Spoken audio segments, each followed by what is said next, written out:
सूर्य सा प्रकाश फैला जग में उनका नाम, साधु संग की धारा में चमके श्री राम कृष्ण।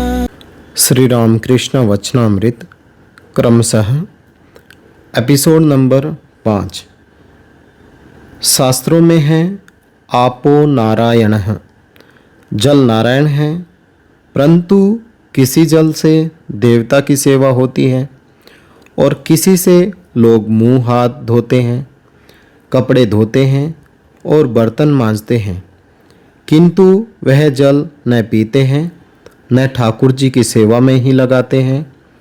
इसी प्रकार साधु असाधु, भक्त अभक्त सभी के हृदय में नारायण का वास है, किंतु असाधुओं अभक्तों से व्यवहार या अधिक हेल मेल नहीं चल सकता।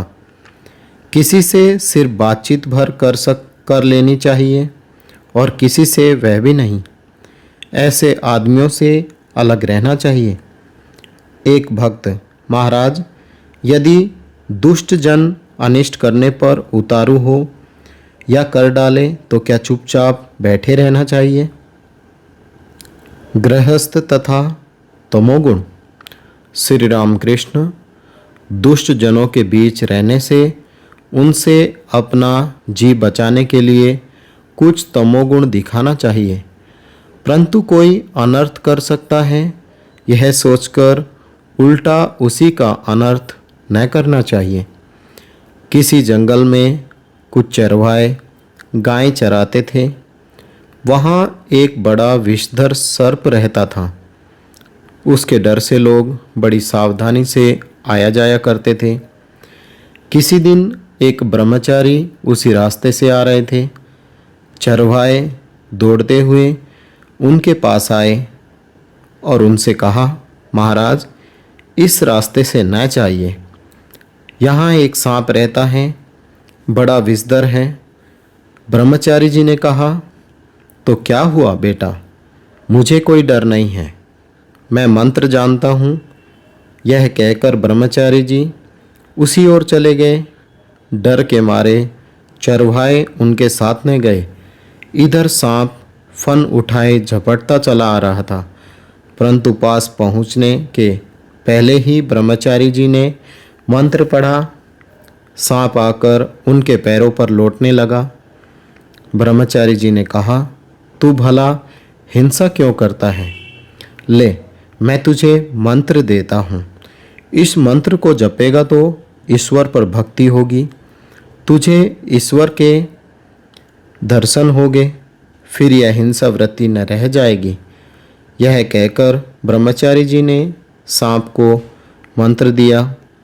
मंत्र पाकर सांप ने गुरु को प्रणाम किया और पूछा, भगवान, मैं क्या साधना करूँगा? गुरु ने कहा, इस मंत्र को जप और हिंसा छोड़ दे। चलते समय ब्रह्मचारी जी फिर आने का वचन दे गए। इस प्रकार कुछ दिन बीत गए। चरवाओं ने देखा कि सांप अब काटता नहीं, ढेला मारने पर भी गुस्सा नहीं होता, केंचुए की तरह हो गया है। एक दिन चरवाहे ने उसके पास जाकर पूछा, पूंछ पकड़कर उसे घुमाया और वहीं पटक दिया। सांप के मुंह से खून बह चला। वह बेहोश पड़ा रहा, हिल डुल तक नहीं सकता था। चरवाहों ने सोचा कि सांप मर गया और यह सोचकर वहाँ से वे चले गए। जब बहुत रात बीती तब सांप होश में आया और धीरे धीरे अपने बिल के भीतर गया। देह चूर चूर हो गई थी, हिलने तक की शक्ति नहीं रह गई थी। बहुत दिनों के बाद जब चोट कुछ अच्छी हुई तब भोजन की खोज में बाहर निकला। जब से मारा गया तब से सिर्फ रात को ही बाहर निकलता था, हिंसा करता ही न था, सिर्फ घास फूस फल फूल खाकर रह जाता था। साल भर बाद ब्रह्मचारी फिर आए। आते ही सांप की खोज करने लगे। चरवाहों ने कहा, वह तो मर गया है। पर ब्रह्मचारी जी को इस बात पर विश्वास न आया। वे जानते थे कि जो मंत्र वे दे गए हैं वह जब तक सिद्ध न होगा तब तक उसकी देह नहीं छूट सकती। ढूंढते हुए उसी ओर वे अपने दिए हुए नाम से सांप को पुकारने लगे। बिल से गुरुदेव की आवाज़ सुनकर सांप निकल आया और बड़े भक्ति भाव से प्रणाम किया। ब्रह्मचारी जी ने पूछा, क्यों, कैसा है? उसने कहा, जी अच्छा हूँ। ब्रह्मचारी जी, तो तू इतना दुबला क्यों हो गया?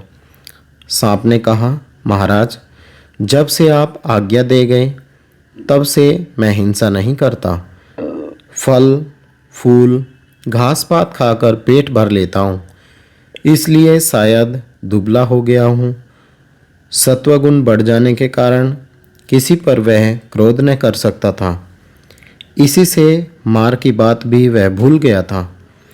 ब्रह्मचारी जी ने कहा, सिर्फ न खाने ही से किसी की यह दशा नहीं होती, कोई दूसरा कारण अवश्य होगा। तो अच्छी तरह सोच तो। सांप को चरवाहों की मार याद आ गई।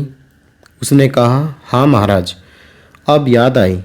चरवाहों ने एक दिन मुझे पटक पटक कर मारा था। उन अज्ञानियों को तो मेरे मन की अवस्था मालूम नहीं थी।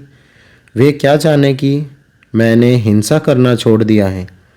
ब्रह्मचारी जी बोले, राम राम, तू ऐसा मूर्ख है? अपनी रक्षा करना भी तू नहीं जानता। मैंने तो तुझे काटने को ही मना किया था, पर फुफकारने से तुझे कब रोका था? फुफकार मारकर उन्हें भय क्यों नहीं दिखाया? इस तरह दुष्टों के पास फुफकार मारना चाहिए, भय दिखाना चाहिए, जिससे कि वे अनिष्ट न कर बैठे। पर उनमें विष न डालना चाहिए, उनका अनिष्ट न करना चाहिए। भिन्न भिन्न स्वभाव, क्या सब आदमी बराबर हैं? श्री रामकृष्ण। परमात्मा की सृष्टि में नाना प्रकार के जीव जंतु और पेड़ पौधे हैं। पशुओं में अच्छे हैं और बुरे भी। उनमें बाघ जैसा हिंसक प्राणी भी है। पेड़ों में अमृत जैसे फल लगे ऐसे भी पेड़ हैं, और विष जैसे फल हो ऐसे भी हैं। इसी प्रकार मनुष्यों में भी भले बुरे और साधु असाधु हैं। उनमें संसारी जीव भी हैं और भक्त भी हैं। जीव 4 प्रकार के होते हैं, बद्ध, मुमुक्षु, मुक्त और नित्य। नारद आदि नित्य जीव हैं। ऐसे जीव औरों के हित के लिए, उन्हें शिक्षा देने के लिए संसार में रहते हैं। बद्ध जीव विषय में फंसा रहता है, वह ईश्वर को भूल जाता है। भगवत चिंतन वह कभी नहीं करता। मुमुक्षु जीव वह है जो मुक्ति की इच्छा रखता है। मुमुक्षुओं में से कोई कोई मुक्त हो जाते हैं, कोई कोई नहीं हो सकते।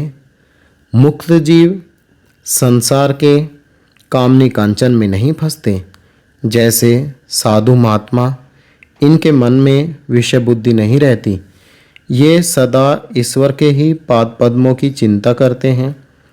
जब जाल तालाब में फेंका जाता है तब जो 2-4 होशियार मछलियाँ होती हैं वे जाल में नहीं आती। यह नित्य जीवों की उपमा है। किंतु अनेक मछलियाँ जाल में फंस जाती हैं। इनमें से कुछ निकल भागने की चेष्टा करती हैं। यह मुमुक्षुओं की उपमा है। परंतु सब मछलियाँ नहीं भाग सकती। केवल 2-4 उछल उछल कर जाल से बाहर हो जाती हैं।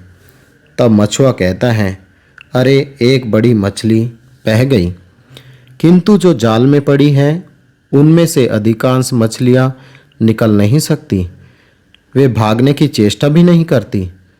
जाल को मुंह में फांसकर मिट्टी के नीचे सिर घुसेड़कर चुपचाप पड़ी रहती है और सोचती है अब कोई भय की बात नहीं है। बड़े आनंद में है, पर वे नहीं जानती कि मछुआ घसीटकर उन्हें ले जाएगा। यह बद्ध जीवों की उपमा है। आज का पाठ यहीं तक। ओम निरंजनम नित्यमनंतरूपम भक्तानुकंपा धृतविग्रहं वे ईशावतारं परमेशमीड्यं तं रामकृष्णं शिरसा नमामः। जय राम कृष्ण।